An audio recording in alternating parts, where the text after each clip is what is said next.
Hi, this is Becky Nunn, and this one we're going to be learning how to use the crystal clay in the base of the bezels, and then we're going to use a skeleton leaf, so learning a little bit about organics, and then how to mix the Nunn Design Resin and pour it over the top of it.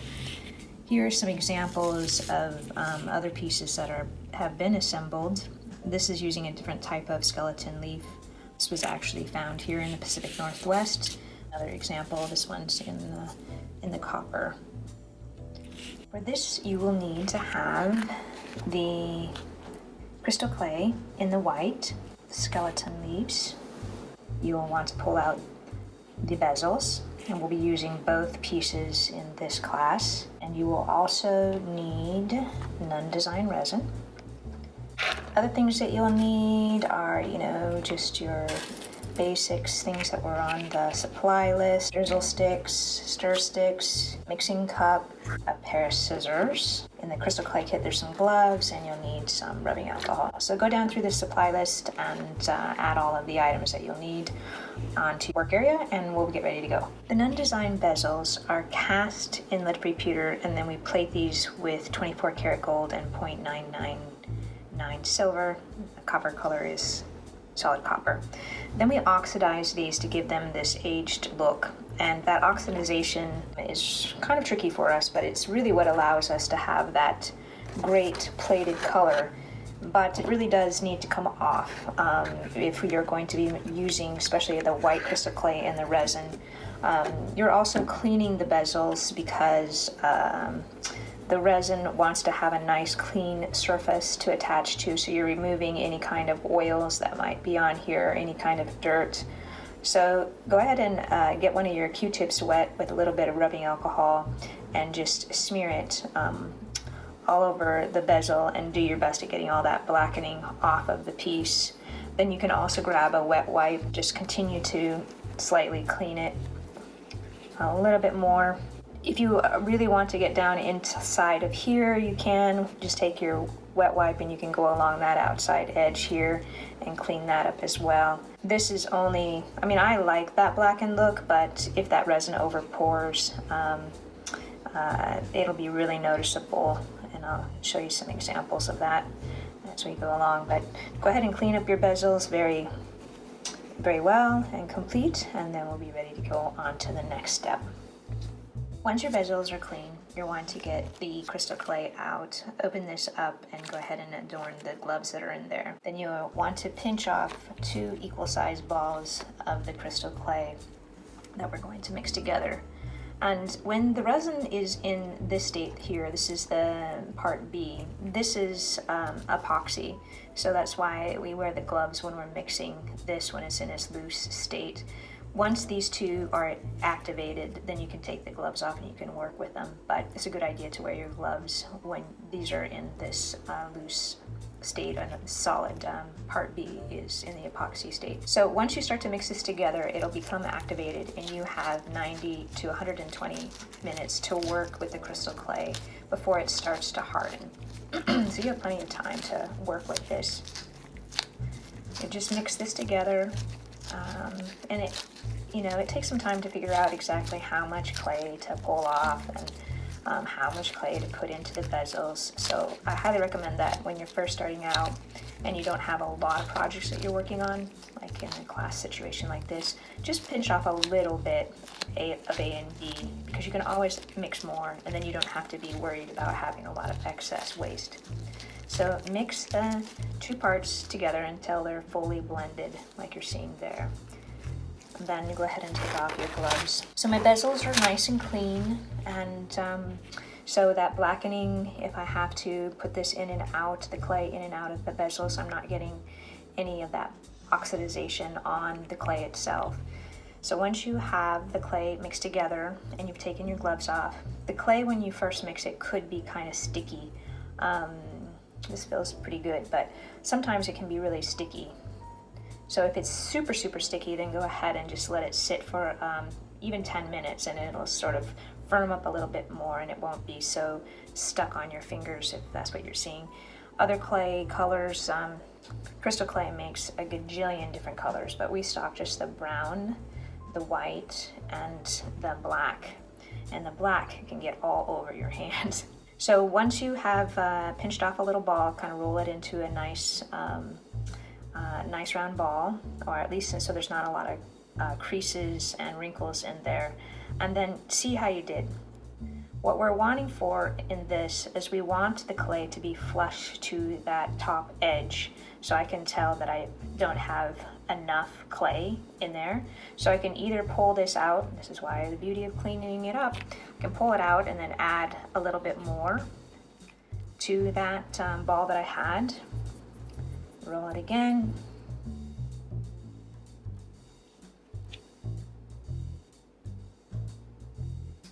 and then pat it down into the bezel. So I'm using my finger to pull it over to the side edges so that it's nice and flush and there's not a gap in there. By having it be that nice round ball and then pressing it and then pulling it to the edges, I don't have as much cleanup. I have a nice clean edge on the sides, and it's just easier. If you have too much clay in here and it's not a nice flat surface like that, pinch off that excess and then pat it down again, making it nice and smooth. Once the clay is all in there, take a wet wipe and just wipe away any excess that you might have got on the piece itself, because when this hardens, it hardens like cement. Clean your hands as you go, and then go ahead and fill the next one. Now both of my bezels are filled with the crystal clay, and I'm ready to put the skeleton leaf accent over the crystal clay. So on the Nunn Design website, there is a great section where it talks all about organics and preserving organics. These are already pre-dried and are already conditioned, so you don't have to do a lot of steps. But if you're interested in doing a technique like this with other types of organics, then you'll definitely want to go onto our website and look and read more about how to preserve the organics prior to doing this process. For this, we're just going to look for an interesting design. You guys can do whatever you would like. I'm also taking in consideration how I'm going to be using this piece, if I'm going to be hanging it down and dangling it, or if I want to link it on a bracelet. That will make a difference in where I position the design on this, you know. So for example, if this was a bracelet, I probably would want to put that there versus, well, I don't know, either way it will look great. Take your organics, press it into the clay, like I'm doing here. And we're just getting it to adhere down onto the piece, and I'm having an idea of like the design of where I want it to be. Then with a pair of scissors, I'm going to want to go in and cut away the excess. And it's going to be really important that I try to cut away the excess so that there's not a lot of overhang on the piece, because if there is overhang, the resin will continue to flow off the edges and you'll have a lot of cleanup to do and you won't have a very attractive piece. Using a sharp pair of scissors, we're going to go in and first I'm just going to trim away this excess here, also so I can utilize the rest of the skeleton leaf later for another project. So I'm going to trim away the first part of that, and you can see now that I just have it fairly close. I like to keep on pressing down the organics into the clay while I do this next step. I'm going in and I'm really trying hard to trim this really close so that I don't have any overhang on the piece, and I can come back in and do this another round after I do this initial one. I apologize, this is a more challenging bezel to do this project in, and it has all to do with the chances of this overflowing. It's also much easier like on an open back bezel because I can actually create the piece of organics to be exactly the size that I need and just kind of drop it inside of the bezel versus applying it to the top of this and then having to go in and trim it. So if you can see, let me see if I can point out with a pair of tweezers. You know, I'm going to be wanting to be careful that I don't have like a lot of overhang on these edges because the resin will overflow.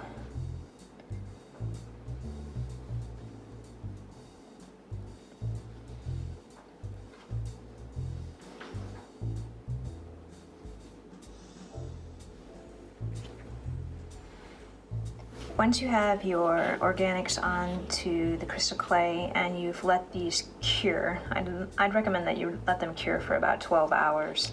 You're ready to mix your Nunn Design Resin and pour them over the top of them. So for this, what we're going to need is, I usually always like to work on a little piece of plastic. You'll need the Nunn Design Resin part A and B. You'll need to have a stir stick. I like to have like a drizzle stick. And I like to have toothpicks on the handy and ready.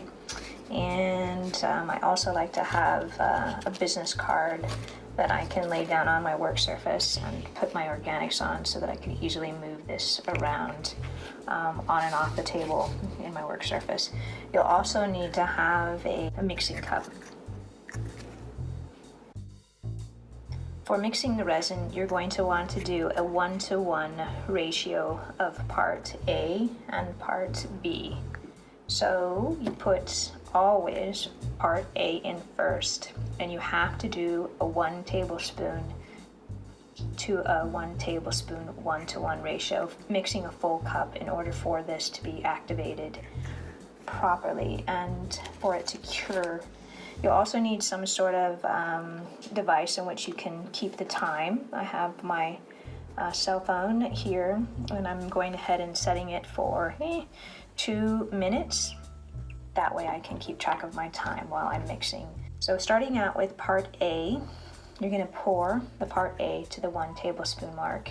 And in order to see that really, really clear, I like to get right down next to my cup so I can see that resin hitting that 1 tablespoon mark. So I pour, and then as I start to get a little bit closer to that 1 tablespoon mark, I'm easing up a little bit on my flow of the resin by tilting the bottle back, and then it drizzles, and I'm waiting to get right to that line. And right when I hit that line, because I want this to be exact 1-to-1. I just don't want any excuses for my resin not to cure. Just need a tiny more, come on. When I get right to that line, I twist my bottle and end that flow. And then with a wet wipe, I will clean off the surface of where that was pouring. So I have a nice clean top, and I put the resin cap back on. Then you're going to do the same with the part B. Again, A always first, B second. So the B goes up to the 2 tablespoon mark, getting right down next to the cup so I can see exactly what I'm doing. I'm pouring. As I start to get close to that line, I'll put my put my bottle down slightly and then twist to end that flow. I was exactly at that mark. Clean off the top. And then go ahead and put the lid back on the container. So next we're going to stir the resin for 2 minutes. So I have my timer here. I'm setting it for that 2-minute mark, and I'm ready to push start. And I put the stir stick in, and did you notice I moved my camera mount so my camera's not moving every time I'm not drilling all over the place. Alright, so as you see, right when you start stirring, the resin starts getting milky as the 2 parts of A and B are starting to blend together.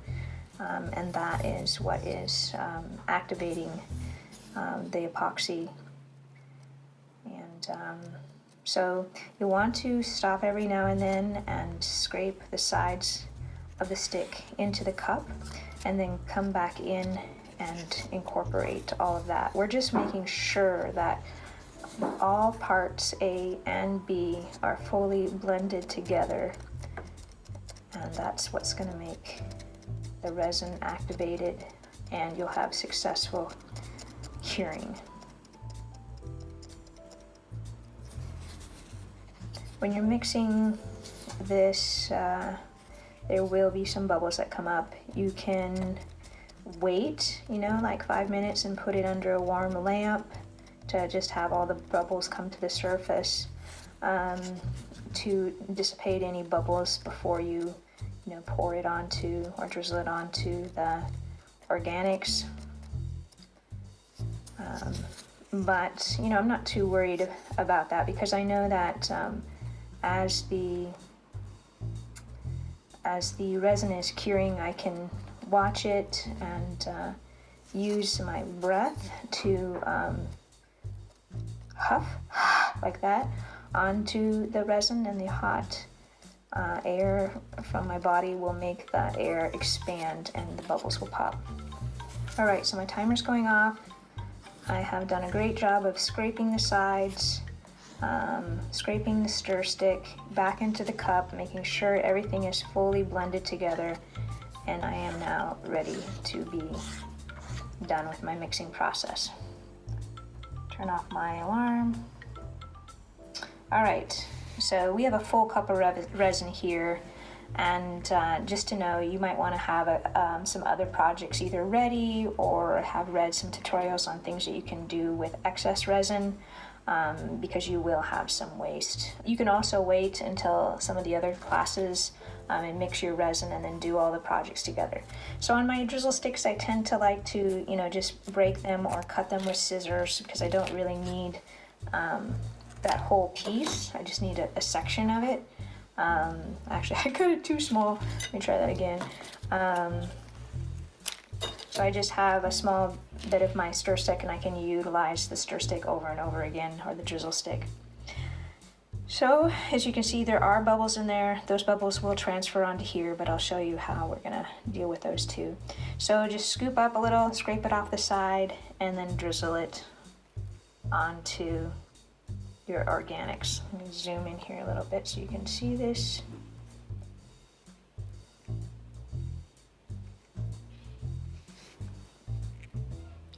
I like to keep the card and the plastic close together so that I can not worry about, getting resin on my work surface.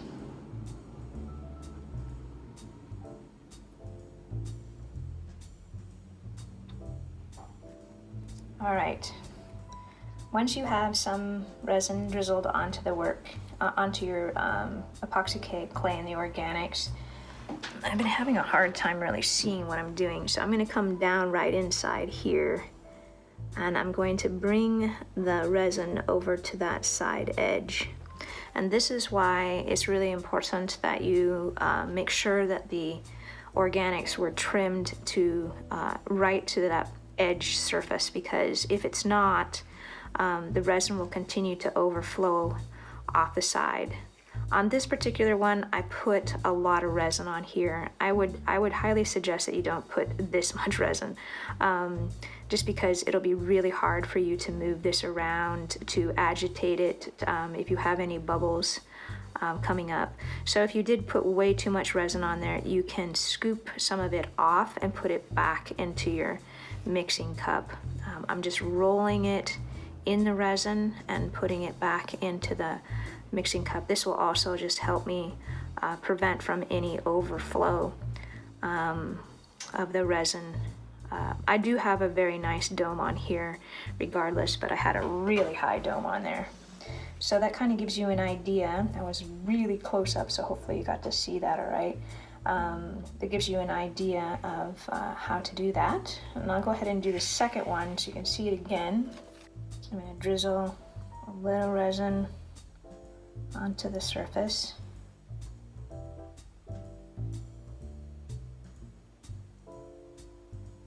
So I can't express enough how important it is to make sure that you cut that organic to the inside edge of that piece, and that you don't over pour, because this resin will pour all over the place. I actually have some samples that I did the wrong way so that you guys can see what I'm talking about. I'm bringing the resin out to the side edges just to make sure that the full piece is covered. That was like one of the areas that I was worried about, that I might have had some overhang. All right, so those two look great, and let's go ahead and zoom us out a little bit. And I'm going to show you some pieces that I did intentionally. Look at that. So you can see, I mean, the sides were, there was a lot of overhang. It was really choppy, you know, so you can see that these were really rough. They weren't pressed all the way down, and this is exactly what will happen. You'll have a lot of overflow of the resin, and this is really challenging to clean up.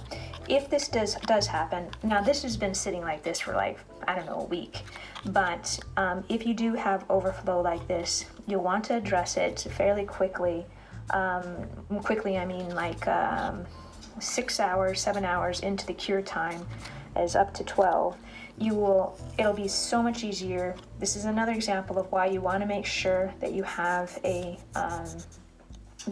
tape on your card, because even though this was a glossy surface, this is what happens. The whole tape will come up, and this just makes it just another thing that you have to clean up. So if this was on tape, you wouldn't have the card come up.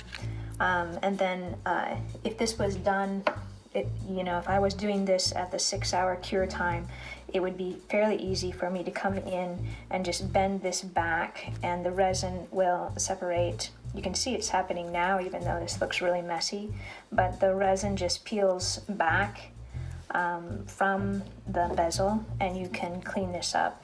Some of the areas that'll be more challenging to clean up if you wait longer than, you want it at the soft cure time, so anywhere between like 6 and 12 hours, you can start testing to see, is it way too sticky still? You'll want to just, it has to be hard enough so that you can handle the piece, but yet soft enough that you can remove it. And the reason I can't be definite is because everybody's room temperature is going to be different. You're going to be doing these different times of the day, so you'll just have to watch. So you go ahead and just continue to clean these up by bending. I'm putting my needle nose pliers right, zoom in here, right next to that edge, and bending back, and you can see how that just separated off the whole card. And this has actually been sitting for, like I said, a week. Some of the areas that I'll have more challenges, like I mentioned, is going to be up around those loops. But still, even then, it popped right out. But you want to be careful that you don't get up inside of that loop and start bending back and forth, because this is pewter and it is fairly soft, so you don't want to damage it. Other things that you can do is take a pair of tweezers and poke inside of there, and that just popped right out. But you still have the issue of these rough edges. And it gets really challenging to get inside of here and really clean all that out. Now granted, it's been a week, but if you come in here in that soft cure stage, this you can pick at, and it'll come off fairly easily and peel off. Then probably what I would do is, do a second, kind of try to trim this down with my scissors to see if I can get a soft edge. If you're wanting to try again, try to trim that off so that you don't have a lot of overhang, and then go ahead and put another pour of resin on. So those are some ideas of what you can do if you have a disaster, and clean it up. So for these pieces, as we're babysitting them throughout their curing process, You'll want to keep an eye on them, see if there's any bubbles rising to the surface. If there are, let's see if you can see, are there some here? If there are any bubbles, like I'm seeing some maybe that's one right there, you'll take it, I'm going to take it off camera, and you'll use your breath, like that, and it will make the air in the bubble expand and pop. So that's another reason why I like to keep them on card. Make sure that you keep them very level while you do this, so that you don't have any spill. All right, so that, you just set those aside and let them cure. I wanted to show you some other pieces that I have done with this same technique, totally different look. These are using wireframes on these pieces here, and I'm actually using a black crystal clay in a wireframe, and the leaf was an ivory colored one, and then I have the resin poured over. This is a little bit more challenging, totally doable, because I have a nice curved surface and I'm still bringing it all the way down to the edge. If you guys are interested, I can post a tutorial maybe at a later date to show how to do this technique. On these pieces, you can see that these are really shiny and these are matte. I used a little bit of steel wool over the top of these once I was done. I did that because I had a little overhang and I had a little rough edge, so I went in with the steel wool and sanded the sides so that I could have more of a smooth surface. Plus I really liked that more of a matte look versus the really shiny. They both are great. All right, so this is Becky Nunn from Nunn Design. Oh, wait, let me show you this. Here's another one. This one's actually in a bezel. It's copper on black, it's a little bit dark. And these are the pieces that we just finished up. So, hope you enjoyed. Bye.